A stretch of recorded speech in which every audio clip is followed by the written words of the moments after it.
আসসালামু আলাইকুম রহমতুল্লাহ। প্রিয় শ্রোতাবৃন্দ, আজকের ভিডিওতে আপনাদের জানাবো হযরত ফাতেমা রাদিয়াল্লাহু তাআলা আনহার জন্য জান্নাত থেকে পোশাক আসা এবং জান্নাতে পোশাক পরে তার একজন ইয়াহুদি বান্ধবীর বিয়েতে যাওয়ার এক বিস্ময়কর ঘটনা। আজকের ভিডিওটি সম্পূর্ণ শুনলে আপনার চোখের পানি ধরে রাখতে পারবেন না ইনশাআল্লাহ। তাই ভিডিওটি একেবারে শেষ পর্যন্ত দেখবেন।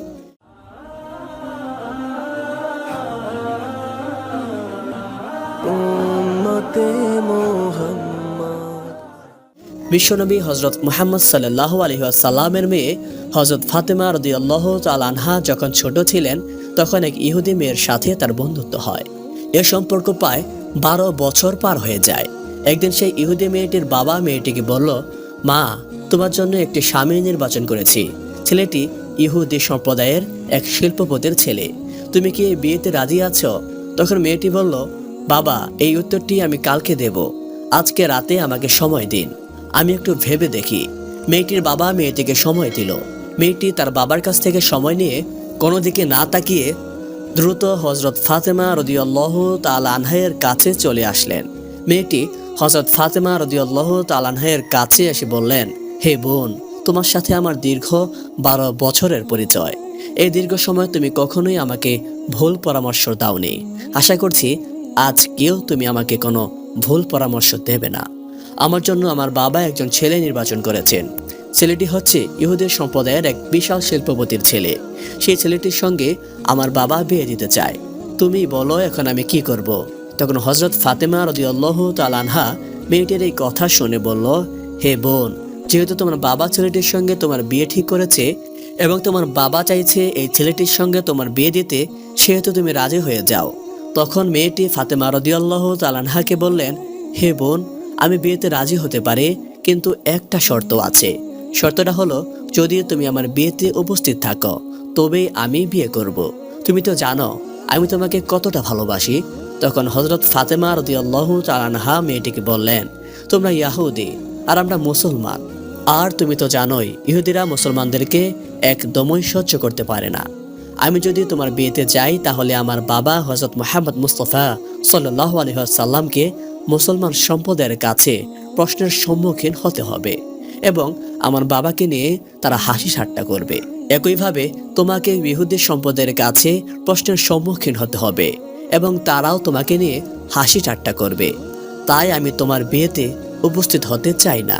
তখন সেই ইহুদি মেয়েটি হযরত ফাতেমা রাদিয়াল্লাহু তাআলা আনহাকে বলল, শোনো বোন, তুমি যদি আমার বিয়েতে উপস্থিত না থাকো তাহলে আমি কথা দিলাম কিয়ামত হয়ে গেলেও আমি কোনো ছেলেকে বিয়ে করব না। এমন কথা শুনে এক পর্যায়ে নিরুপায় হয়ে হযরত ফাতেমা রাদিয়াল্লাহু তাআলা আনহা সেই মেয়েটিকে বললেন, ঠিক আছে বোন, আমি তোমার বিয়েতে যাব। তুমি এই কথা তোমার বাবাকে জানিয়ে দাও। তখন মেয়েটি ফাতেমা রাদিয়াল্লাহু তাআলা আনহার কথা শুনে এক দৌড়ে বাবার কাছে এসে বললেন, বাবা, আমি এই বিয়েতে রাজি আছি, তবে একটি শর্ত আছে। শর্তটা হলো, আমার বিয়েতে মুহাম্মাদের মেয়ে ফাতেমা আমার সঙ্গে থাকবে। তখন মেয়েটির বাবা বলল, মুহাম্মাদের মেয়ে যদি আমাদের বাড়িতে আসে তাহলে সে আমাদের এই স্ট্যাটাসের সাথে মিলবে না, কারণ সে হচ্ছে গরিব, তার বাবাও গরিব, তারা ঠিকমতো 2 বেলা খেতে পারে না, পরার মতো ভালো জামা কাপড় নেই। তাহলে তারা কি করেই বা আসবে তোমার বিয়েতে?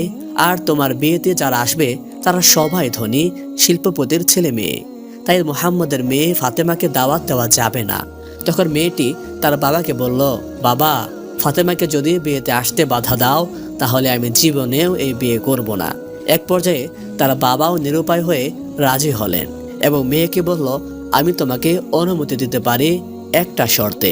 শর্তটা হলো, যদি মুহাম্মাদের মেয়ে ফাতেমা আমাদের বাড়িতে আসতে চায় তাহলে তাকে সুন্দর জামা কাপড় পরে আসতে হবে। যদি পুরাতন জামা কাপড় পরে চলে আসে তাহলে আমার বাড়িতে ঢুকতে পারবে না।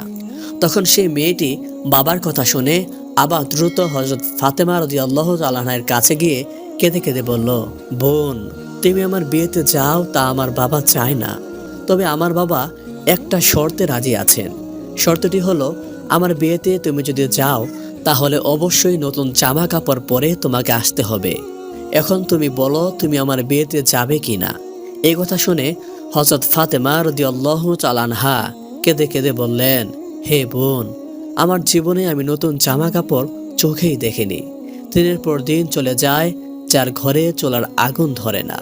দিনের পর দিন চলে যায়, আমরা না খেয়ে থাকি, সেখানে নতুন জামা কোথায় পাবো বলো? তখন মেয়েটি হযরত ফাতেমা রাদিয়াল্লাহু তাআলা আনহাকে বললেন, হে বোন, তুমি যদি তোমার নিজের জবান দিয়ে একবার বলো যে আমি নতুন জামা কাপড় পরে তোমার বিয়েতে যাব, তাহলে আমার বিশ্বাস তোমার সৃষ্টিকর্তা মহান আল্লাহ তোমার জামা কাপড়ের ব্যবস্থা করে দিবেন। কারণ আমি জানি তোমার সাথে তোমার সৃষ্টিকর্তার অনেক ভালো সম্পর্ক। ফাতেমা রাদিয়াল্লাহু তাআলা আনহা এক সময় আবেগী হয়ে বললেন, আচ্ছা, আমি তোমার বিয়েতে যাব এবং পৃথিবীর সবচেয়ে দামি জামা কাপড় পরিধান করেই যাব ইনশাআল্লাহ। তখন সেই মেয়েটি দৌড়ে তার বাবার কাছে গিয়ে তার বাবাকে বলল, বাবা, ফাতেমা আমার বিয়েতে আসবেন এবং সবার চেয়ে দামি জামা কাপড় পরে আসবেন। তারপর বিয়ের দিন তারিখ ঠিক হলো। এদিকে ফাতেমা রাদিয়াল্লাহু তাআলা আনহা চিন্তা করতে লাগলেন, বিয়ের দিন তারিখ কাছাকাছি চলে আসছে, আর আমি ওয়াদা করেছি বিয়ের দিন সেই বিয়ে বাড়িতে নতুন জামা কাপড় পরিধান করে যাব, কিন্তু আমার নতুন জামা কাপড় নেই। এইসব কথা চিন্তা করতে করতে হযরত ফাতেমা রাদিয়াল্লাহু তাআলা আনহা নামাজ বিছিয়ে নামাজে বসে গেলেন।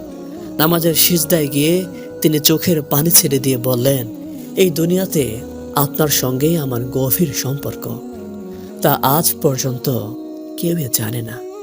মাসের পর মাস চলে গিয়েছে, অনেক সময় না খেয়ে থেকেছি, কোনো দিনও আপনার কাছে কোনো কিছুই চাইনি।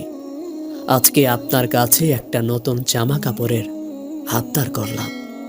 এই আবদার আমার জৈবিক বা দৈহিক চাহিদা পূরণের জন্য নয়। হে মাবুদ, আমাকে একটি জামা দান করুন, যেটা পরে আমি আমার বান্ধবীর বিয়েতে যেতে পারবো এবং সেখানকার মেয়েরা যেন সেই জামা কাপড়ের দিকে তাকিয়ে থাকে এবং কালিমা পরে মুসলমান হয়ে যায়।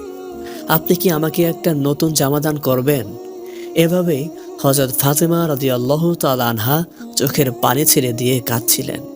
নামাজ শেষে তিনি যখন ঘরের কোণে তাকালেন, তখন ঘরের কোণে জামা কাপড়ের 2টা প্যাকেট দেখতে পেলেন।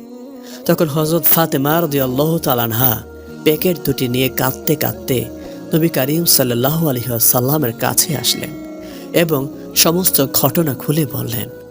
অতঃপর বিশ্ব নবী প্যাকেটটা হাতে নিয়ে খুলতে জান্নাতের সুঘ্রাণ পেলেন। তিনি এই সুঘ্রাণ মেরাজের রাতে পেয়েছিলেন। তখন বিশ্ব নবী হযরত মুহাম্মদ মুস্তাফা সাল্লাল্লাহু আলাইহি ওয়াসাল্লাম হযরত ফাতেমা রাদিয়াল্লাহু তাআলা আনহাকে জড়িয়ে ধরে কপালে চুমু দিয়ে বললেন, এই কাপড় তুমি কোথায় পেয়েছো মা? এটা তো দুনিয়ার কাপড় না, এটা জান্নাতের কাপড়। তুমি গোপনে আল্লাহর সাথে সম্পর্ক করেছো। মহান আল্লাহ রাব্বুল আলামিন তোমার প্রতি সন্তুষ্ট হয়েছেন এবং তোমার দোয়াও কবুল করেছেন। মহান আল্লাহ তাআলার নিকট একটি কাপড়ের আবদার করার কারণে মহান আল্লাহ তোমার জন্য জান্নাতুল ফেরদাউস থেকে তোমাকে জামার ব্যবস্থা করে দিয়েছেন। তারপর বিশ্বনবী হযরত মুহাম্মদ মুস্তাফা সাল্লাল্লাহু আলাইহি ওয়াসাল্লাম বললেন, তুমি এই জামা কাপড় পরে তোমার ইহুদি বান্ধবীর বিয়েতে যেতে পারো, তবে অবশ্যই পর্দার সাথেই যেতে হবে। জবাবে হযরত ফাতেমা রাদিয়াল্লাহু তাআলা আনহা বললেন, আব্বাজান, আমি নিশ্চয়ই পর্দার সহিত আমার বান্ধবীর বিয়েতে যাব। তখন হযরত ফাতেমা রাদিয়াল্লাহু তাআলা আনহা জান্নাতি পোশাক পরিধান করলেন। তখন তার সৌন্দর্য আরো বেড়ে গেল। সেই জামা কাপড় পরে ফাতেমা রাদিয়াল্লাহু তাআলা আনহা যখন বিয়ে বাড়িতে প্রবেশ করলেন, তখন যেন সবকিছুই আলোকিত হয়ে গেল। মহিলারা নববধূর দিক থেকে মুখ ফিরিয়ে হযরত ফাতেমা রাদিয়াল্লাহু তাআলা আনহার দিকে তাকিয়ে রইল। সবাই বলতে লাগলো যে, ফাতেমা, তুমি এত গরিব, তুমি এত দামি সুন্দর পোশাক কোথায় পেলে? আমরা তো এমন জামা জীবনেও চোখে দেখিনি। হযরত ফাতেমা রাদিয়াল্লাহু তাআলা আনহা বললেন, আমি এটা বাজার থেকে কিনেছি। তখন মহিলারা বলল, এটা কোন বাজারের দোকান আর কোন দোকান থেকেই বা কিনেছ? ফাতেমা রাদিয়াল্লাহু তাআলা আনহা বললেন, এটা যে বাজারের দোকান থেকে কিনেছি তা তোমরা চিনবে না, এমনকি যে রাস্তা দিয়ে আমি সেই বাজারে গিয়েছি সেই রাস্তাও তোমরা চিনবে না। তখন সেই মহিলারা বলল, আমরা চিনবো, তুমি শুধু একবার ঠিকানা বলো। তোমার ঠিকানা বলতে দেরি, কিন্তু আমাদের সেই বাজার চিনতে দেরি হবে না। তখন ফাতেমা রাদিয়াল্লাহু তাআলা আনহা তাদেরকে বলল, আমি যে বাজারের দোকান থেকে এই জামাটা কিনেছি সেই দোকান কোনো সাধারণ রাস্তা দিয়ে যাওয়া যায় না। ওই দোকানে যেতে হলে একটা বিশেষ রাস্তা দিয়ে যেতে হয়, আর সেই রাস্তার জন্য আমার বাবা হযরত মুহাম্মদ মুস্তাফা সাল্লাল্লাহু আলাইহি ওয়াসাল্লাম সব সময় দিনের দাওয়াত দিয়ে থাকেন। যে রাস্তার জন্য আমার বাবা তায়েফের জমিনে 3 বার রক্তাক্ত হয়েছেন, যে রাস্তার জন্য আমার বাবা সর্বদা উম্মতি উম্মতি বলে ক্রন্দন করেন, সেই রাস্তার নাম হলো সিরাতুল মুস্তাকিম। সেই রাস্তা দিয়ে যদি তোমরা যাও তাহলে যেতে যেতে একটা বাজার পাবে, আর সেই বাজারের নাম হলো জান্নাত। আর সেই বাজারে একটি দোকান আছে, সেই দোকানের নাম হলো জান্নাতুল ফেরদাউস। সেই দোকানের মালিক আমাকে এই জামাটা দিয়েছেন, আর সে মালিক হলো মহান রাব্বুল আলামিন। মহিলারা এই জামা পাওয়ার জন্য এতটাই বেকুল হয়ে উঠল যে তাদের মধ্যে একজন বলল, ফাতেমা, আমরা যেতে চাই সেই দোকানের মালিকের কাছে, তুমি আমাদের ঠিকানা দাও।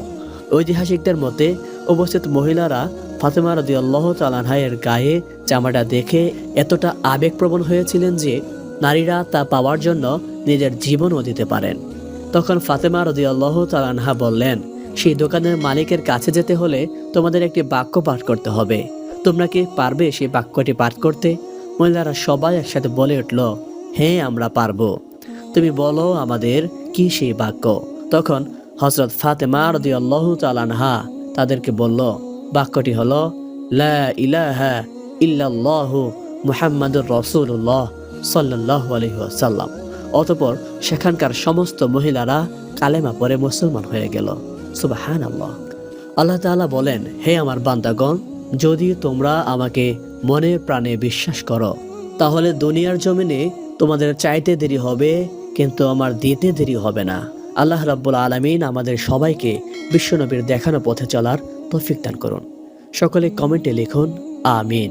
প্রিয় বন্ধুরা, এই ছিল আমাদের আজকের ভিডিও। আমাদের ভিডিওটি যদি আপনাদের কাছে ভালো লেগে থাকে তাহলে এক্ষুনি চ্যানেলটি সাবস্ক্রাইব করে পাশে থাকা বেল আইকনটি অন করে দিন, যাতে ভিডিও আপলোড দেওয়ার সাথে সাথে আপনাদের কাছে নোটিফিকেশন চলে যায়। শেষ করেছি আজকের ভিডিও। দেখা হবে আবার নতুন কোনো ভিডিওতে। সেই পর্যন্ত সবাই ভালো থাকুন, সুস্থ থাকুন। আসসালামু আলাইকুম।